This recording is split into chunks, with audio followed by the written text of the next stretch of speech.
Hey, memers and streamers, it's Fracken here again. Woo, I'm a crazy old man. Man, I love doing that. Anyhow, yeah, bad news today. Bad news, as bad as it gets. Yep. So, some of you may remember or know of another streamer by the name of Diana Cowran. She's known as Physics Girl here on YouTube. I have the same illness that she has. The difference is she's had it for 2 years, I've had it for 20. And I am mostly by myself, which means, I don't have any help. And my overall condition has deteriorated bad, right? It's not AI, man. I've got a 3 foot long wrist. I'm currently balanced between 105 and about 125 pounds, depending on, 105 to 115.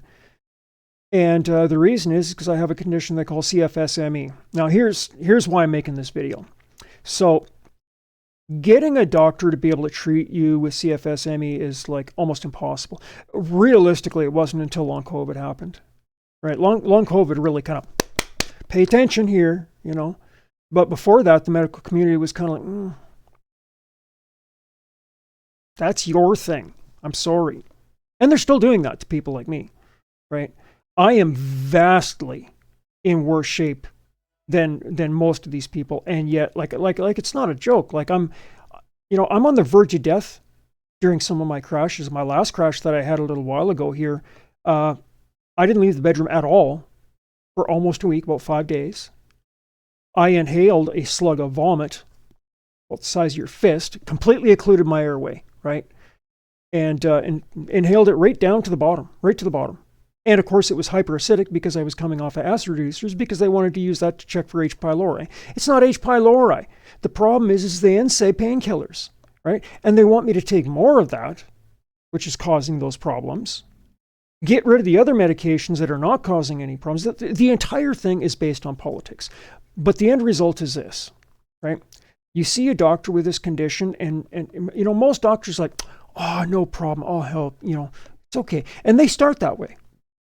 By the time they realize that the only thing you can do is treat symptoms with this disease, they're like, I mean, physically, like they hold their hands out, half of them hold their hands out in that gesture of like, look, that's your thing.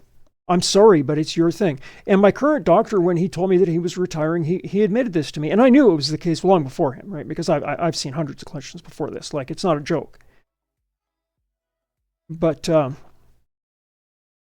I apologize for kind of looking a little rough today, but I'm really run down. Like, really. Like dancing on the edge of another crash. I've just had the illness so long, I'm used to pushing so people can, I can kind of fake it for a little while. That's why in my Destiny stats, you go through my Destiny stats, you'll notice there's big periods where I don't play at all. And when I did play Crucible, which is what I would prefer to play all the time if I could, there were times where I didn't play at all for a couple of weeks. Sometimes I play a few games a week. Once in a while I play a game, one or two every night for 3-4 days, but, not every day.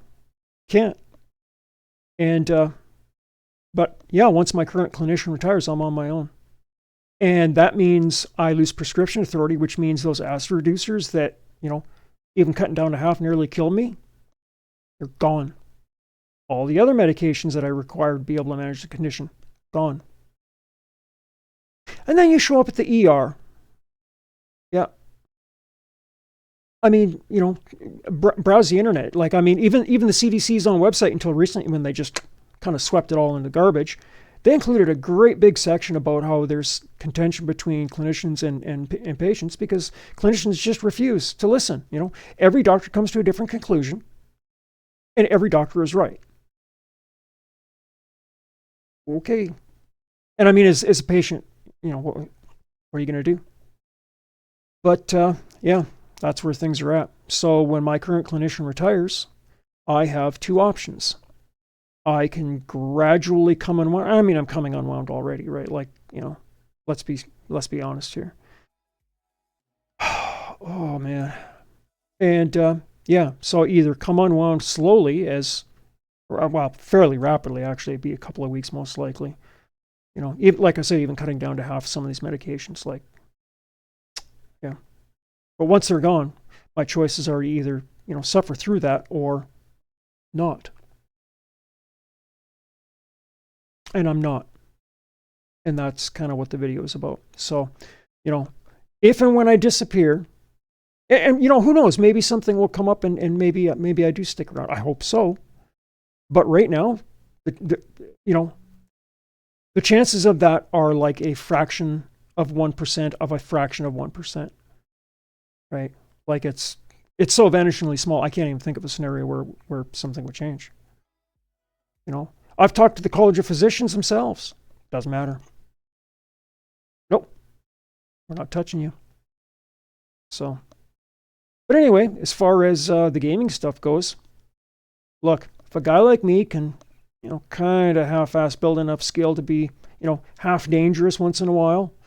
I mean, let's be honest. I was, I was a pleb most of the time when I was really sick, and I, kind of, where's my mouse? Doing, drooling. But, during my better periods where, I was a little sharper, not bad. If I can do that, so can you. And how do I do it? I just put in the effort. Do a little bit of aim training, 5-10 minutes a day. Do it every day. Use it as a warm-up before you start. Pretty soon, somebody spooks you and you shoot him in the head midair by accident. You didn't even know you did it.